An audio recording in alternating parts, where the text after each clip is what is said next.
In the age of humanism, the renewed interest for ancient Latin language and culture and the discovery of some of its authors and works was complemented by a new attention for the material relics of antiquity. The first humanists began to lay their eyes on monuments, epigraphs, and coins, integrating them at different levels in their historiographical discourses about antiquity, mainly Romanity, and about their intellectual relationship with it. A still valid account of these first traces of what would become Renaissance Antiquarianism and would develop in what we call archaeology is provided by the first three chapters of Roberto Weiss, The Renaissance Discovery of Classical Antiquity, first published in 1969. Weiss concentrates on Francis Petrarch, whose interest for the physical remains of classical antiquity had already been pointed out by Pierre de Nolhac in his Petrarque and Humanism, first published in 1894.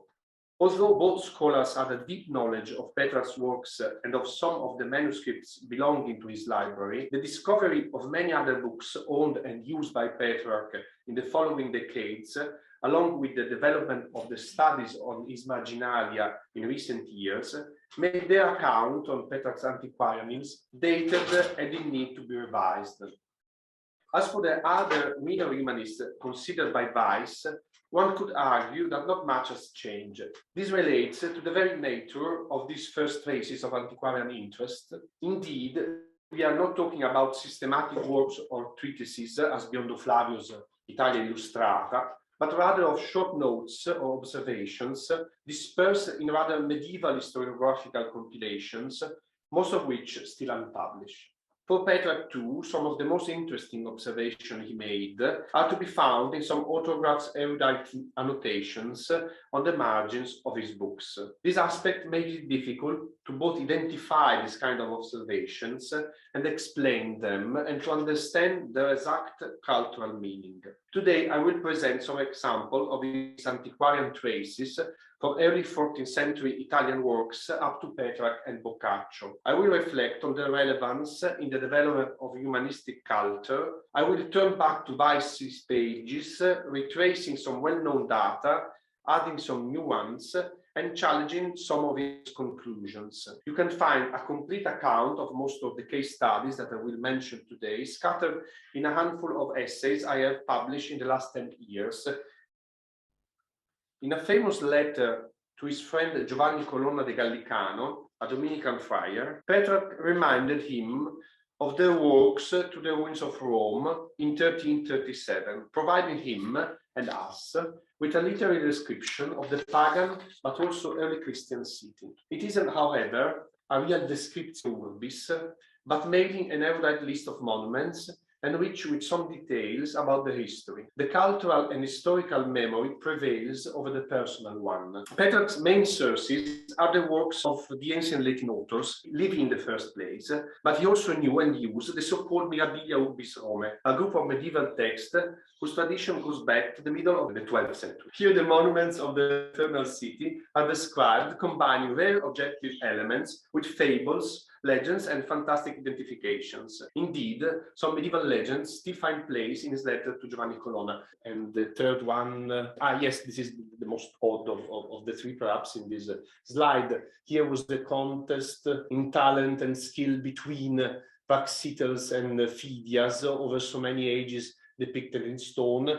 And the reference is to the Fontana dei Dioscuri. As you perhaps know, on the basis of the two statues, there's the inscription Opus Fidie on one of them and Opus Praxiteles. And if we read the Narratio de Mirabilibus Urbis Romae by Master Gregorio, composed between the 12th and 13th century, we can understand why Petrarch already says about a challenge between these two men. Because in the Middle Ages and in the Mirabilia, statues of naked people did not make sense. So the popular tradition created a legend to justify this element. And during the reign of Tiberius, two great philosophers, that is Phidia and Praxiteles, came to Rome and demonstrated to the emperor their divining ability. so Tiberius decided to honor the two wise men with the sculptures, which are nude because the future had no secrets for them. It was naked for them. For Gregorio, for Master Gregorio, then the two horses represent the quickness of the philosopher's wisdom, so an allegorical interpretation of the two sculptors. In order to understand Petrarch's stance towards the Roman archaeological remains, it is quite interesting to analyze what he wrote in this letter to Giovanni Colonna about the bridge in front of the mausoleum of Adrian. Ec Traiani columna, hic eiusdem pons, qui sancti Petri nomen invenit, et Adriani moles, qui ipse quoque subiectus est, quod sancti angeli castrum vocant. The bridge in front of Castel Sant'Angelo, the Pons Aelius, now called Ponte Sant'Angelo, had in the Middle Ages the name of Pons Sancti Petri. What is quite strange is that Petrarch referred to the bridge as the Bridge of Traianus, eiusdem pons. As Weiss already suggested, this is a serious mistake, since the poet could clearly read the name of Adrian in two inscriptions sculpted on both sides of the bridge in very large letters, now lost, but that we know were still visible in the early 14th century. They were probably destroyed during the 1450 Jubilee. In my opinion, there are two possible origins to this rough mistake. In the continuation to the Liber Pontificalis by Pietro Guglielmo, a 12th century work, in the life of Pascal II, the Sant'Angelo's bridge is named Pons Traiani, ad Basilicam Beati Petri iuxta radicem Pontis Traiani.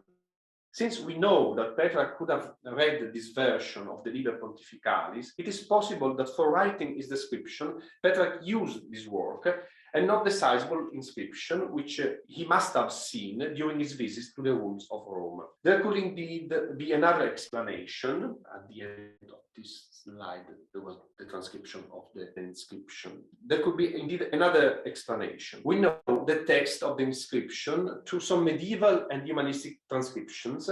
The epigraph was first copied in the famous Inschriftensammlung of the Einsiedeln manuscript 326, copied in the latter half of the 9th century, and you can see in the first picture here the inscription in the Einsiedeln manuscript. It was also part of the so-called Silloge Poggiana, a mysterious collection of ancient epigraphs composed by Poggio Bracciolini. And finally, it was copied in the collection of Roman inscription of the manuscript Latinus 14223 of the Marciana Library in Venice, and these transcriptions. And as you can see, the Manuscritto Marciano is a volume connected with a good friend of Petrarch, the physician Giovanni Dondi dall'Orologio. As you can see in the transcription of the Venetian Codex, the name Adrianus is missing. Divi nerve nepos Traianus Augustus. It is therefore possible that Petrarch read a similar incomplete transcription of the inscription. But in both cases, the Liber Pontificalis by Pietro Guglielmo, the transcription in the Venetian manuscript, in both cases, what I want to stress is that he clearly saw the bridge through a book and not with his eyes. In Chiara Frugoni's words, for Petrarch, the encounter with the ancient past is not a visual one, rather a literal one. The bridge is part of a past recreated in his imagination. The prevailing power of literary text over direct experience of archaeological remains in Petrarch's perspective is also testified by a famous passage of Poggio Bracciolini's De Varietate Fortunae regarding what we call the Pyramid of Cestius, which in the Middle Ages, and still by Petrarch, was considered the grave of Remus, Romulus' brother, while another pyramid, now gone, was identified as Romulus' tomb. Adiciunt et pyramiden prope porta mostiensem medibus urbis insertam, nobile sepulcrum gai cesti, quod opus absolutum ex testamenti ponzi litere in eo incise referunt. Quo magis mior integro aduc epigrammate doctissimum virum Franciscum Petrarcham in quadam sua epistola scribere id esse sepulcrum remi. Credo, secutum vulgi opinionem, nomani fecisset epigramma perquirere fruticetis contectum, in quo legendo, qui postmodum secuti sunt, minore cum doctrina, maiorem diligentiam premuerunt. Bracciolini used words of great respect for Petrarch. However, the poet made another rough mistake, because he didn't do what instead Poggio himself did, that is move the bushes which hide the inscription and then read it. Giovanni Colonna, to whom Petrarch wrote the Familiare 2 of Book 6, Giovanni Colonna was born in 1298, and it was the author of a sizable compilation of universal history, the Mare Historiarum, which narrates the history of the world from the creation of the world itself up to the 13th century. Colonna wrote about some Roman monuments, for example, the Septizonium built by Septimius Severus, finally calling it with the correct name, Septizonius indeed, which Petrarch had suggested to him in the letter of the Familiares. Giovanni describes the structure of the Severian monument, starting with the words of the Historia Augusta, edificavit praeterea Rome Septizonium, ut ex Africa venientibus sum opus videret, in cuius edifici medium sum simulacrum posuit ex lapide porphyritico. And adding at the end something very interesting and new for the fourth decade of the 14th century. Quod quidem edificium nostra etate congruens dictum simulacrum sive statua, que aduc integra stabat, comminuta est. He tells us that the Septizonium's remains were destroyed during his life, and he gives precious information about the sculpture, which should be in the middle of the monument. Nobody in the Middle Ages had mentioned this statue, and of the ancient text, only the Historia Augusta gives an imprecise description of the monument and of its structure. Giovanni, therefore, establishes a direct connection between the literary text and his personal experience. The most interesting example of this new kind of relationship with the ancient remains is Colonna's description of what he calls the Porticus Severi. Caracalla reliquit et porticum patris su nomine, que gesta illius continet triumphos et bella. Que porticus aduc Rome quasi integer extat sub Capitolio ad orientalem plagam inter ecclesias sancti Adriani et Sergi et Bacchi, in cuius porticus sculptura ego uius operis actor multa gesta severi reconnovi. In contemporary archaeology, there has been a long quarrel about this monument, the Porticus Severi. Some scholars have even suggested that it was an invention by the author of the Historia Augusta, which is Giovanni's source for the first part of this account. Now, most scholars think that the Porticus Severi has to be identified with the Porticus Octaviae, the restoration of the Republican Porticus Metelli by Augustus. Caracalla himself renovated again the Porticus and celebrated what he had done with a large inscription. However, if we read the words by Colonna, it is obvious that he did not have in mind the ruins of the Porticus Octaviae. The position of his Porticus Severi, precisely described by Brother John, imposes to identify the Colonna's Porticus Severi as the arch of Septimius Severus in the Roman Forum. John's Porticus Severi was therefore at the foot of the Capitolium hill between two churches, St. Adrian, which was the Roman Curia Julia, and St. Sergius and Bacchus, now gone, that was really close to the Severian Arch, but this was destroyed at the beginning of the 16th century. While Colonna's identification is wrong, his antiquarian method is certainly interesting. The huge inscription on the arch should have provided some connection between the monument and the Emperor Septimius Severus. The friar then read the sculptures on the arch and recognized what he already had read in the Historia Augusta about Severus' gesta. He used epigraphy and historical texts to understand the ruins, but after that, he also used the ruins as historical sources. John's discussion on the Porticus Severi is also very interesting because it is one of the first attempts at understanding the meaning of the Roman arches, which were quite a mystery for the people of the Middle Ages. We can find another early example of a similar mature use of ancient inscription as historical sources in another historical compilation of the early 14th century, the Historiae Imperiales by Giovanni de Matocis from Verona. He was born middle of the 13th century and he died in 1337. John structured his work narrative on the biographies of the Roman emperors, heavily using the rare books held at the Biblioteca Capitolare in Verona. In his plan, the work would have spanned from Augustus to Henry VII, but remained unfinished. The last emperor accounted for is Charles V.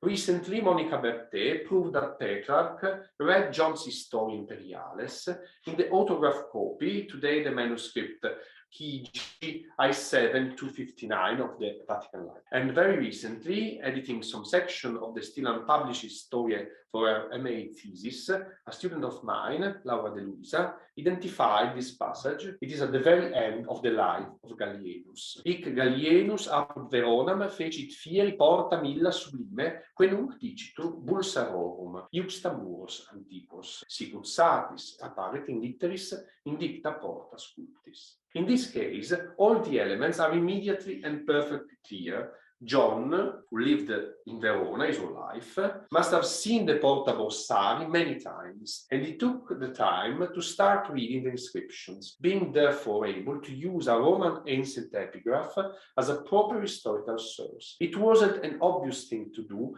nor an easy task.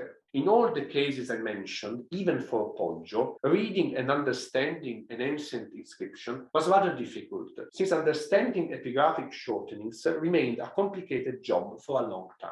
Before speaking about ancient coins, I think it is important to remember another significant testimony of epigraphic attention, which is particularly revealing of what humanism would have achieved. Already an old man, Giovanni Boccaccio, after having learned some Greek by Leonzio Pilato, copied a Greek funeral inscription for a dog in his so-called Zibaldone Membranaceo, Florence, Biblioteca Medicia Laurenziana, Pluteus 29-8.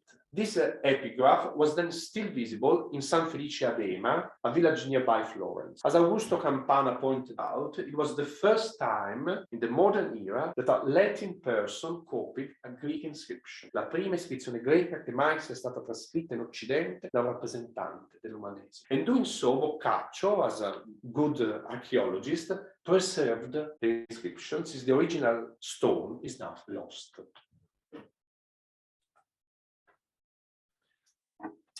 Sorry.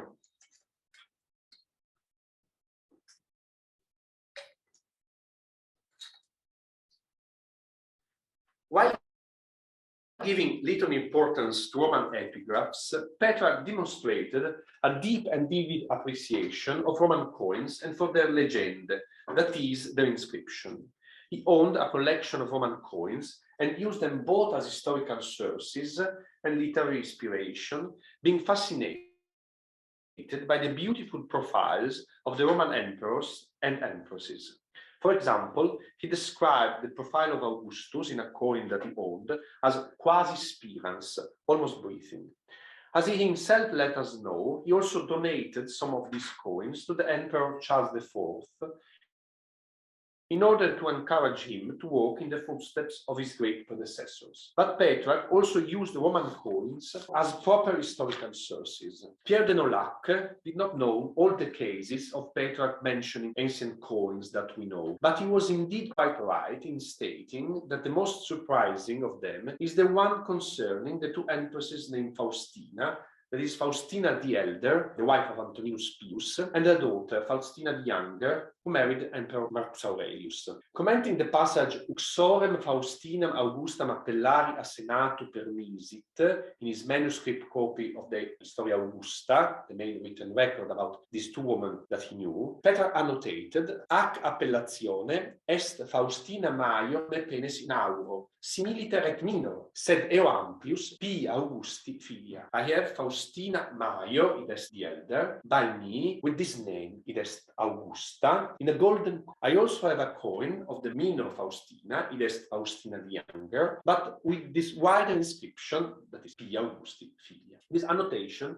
describes with great precision two different coins, reporting their exact legend and using their information to confirm what a literary historiographical source stated. He did this many other times, sometimes making mistakes, but as Weiss wrote, his study of coins witnesses his ability to make full use of the evidence available in them, which is a very adult methodological approach. As we already know, some decades before Petrarch was reading the inscription of the Faustinian coins, in Verona, Giovanni de Matociis was composing his Historia Imperialis. The margin of the autograph copy, the already mentioned manuscript KG I7259, offer a wonderful surprise.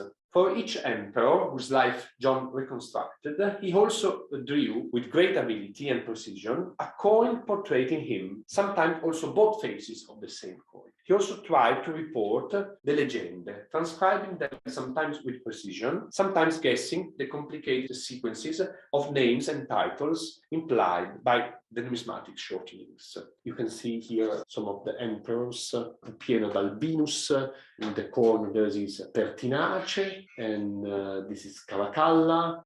Giulio Bodon demonstrated convincingly and undoubtedly that John must have had access to a large collection of ancient coins and that his drawings are rather exact in copying them. Based on the fact that John usually did not integrate the information offered by the coins into the body of the lives of the Roman emperors, Weiss is quite dismissive in judging his antiquarian interest and accuracy. He says, as we saw, Giovanni had not gone beyond drawing some of the ancient imperial coins available to him. Petrarch went further. He used them as historical sources. Bodon himself, who showed the accuracy of the drawings as compared to the probable models, was quite dismissive too. I strongly disagree with both scholars. If Petrarch's methodological progress on this level, as well as on others, is unquestionable, John's drawings of Roman coins extended over the whole range of the Historia, meticulously reproducing many documentary details,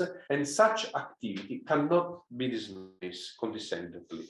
Again, a coin with a female portrait offers a good example of John's accuracy. John did not present any medallion for the two Faustinas, but there is one for Adrian's wife, Livia Sabina. For this portion of the text, we do not have the Vatican autograph, but we are helped by the apograph Verona, Biblioteca Capitolare 204, which was probably copied under the supervision by Giovanni de Matociis himself, and which offers us a very close image of the autograph itself, reproducing the coins tondos and their inscription, but not the portraits a grisaille. The tondo of Sabina is on the lower margin and is next to the one of Adrian. Bodon argued that in this case, as also happens for a Diocletian coin, John reproduced both sides of a coin, faithfully copying the legenda, in this case a simple one. What I want to point out is that, as already demonstrated by Bodon, Sabina is never mentioned in the life of Adrian in the Historia Imperialis, so that the coin that portrayed her was the only historiographical presence of the empress foreseen by the author himself. I argue that this example itself testifies to an already historiographical adult use of numismatics. The coin is indeed the only source for the existence of Sabina. The image, therefore, is not merely ornamental, but provides the reader with further historiographical information. Certainly, John was sometimes inaccurate and made some mistakes. Sometimes it could have been difficult to decode the inscription. Moreover, not all the coins that he used could have been perfectly preserved.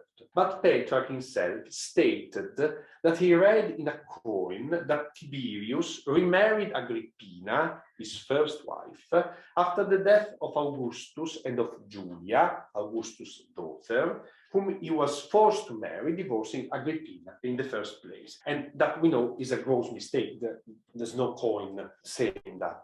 Furthermore, John surely was a man of the early 14th century, and his drawing style, like his handwriting, was alike the uses of his own time. But he did not draw stereotypical heads with a crown. He tried to reproduce ancient coins that he undoubtedly saw, sometimes with good results, sometimes not. Why should we not consider this operation a use of ancient coins as historiographical sources? He did not not deeply integrate their information in the written account of the life of the emperors, but in a certain sense, he is respecting the exact nature of the literary genre he chose in the first place, that is, an historical compilation, where the author selected passages of other works and composed a new work, putting them together. And Giovanni did this with the written records, and he did exactly the same with the coins. As I have already mentioned, Petrarch surely owned at least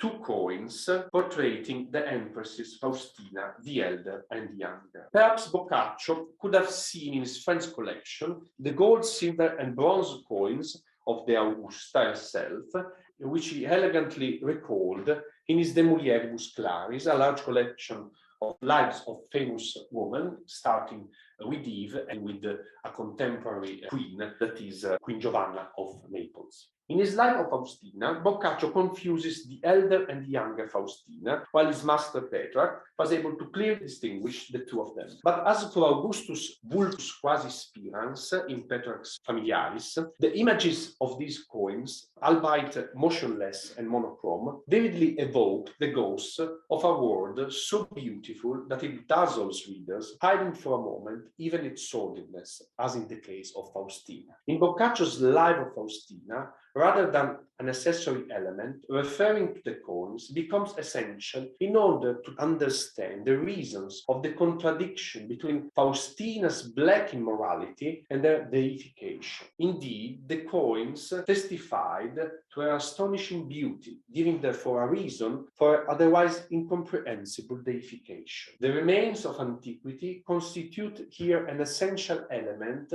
of the literary elaboration. Without seeing these coins, it would have been quite difficult for Boccaccio to understand why such a lustful woman was deified. These examples are small drops in the context of vast works and are really the first steps on a journey that will be completed by the astonishing achievements of subsequent generations up to Biondo Flavio and beyond. But as Cicero said, nil est simul et inventum et perfectum.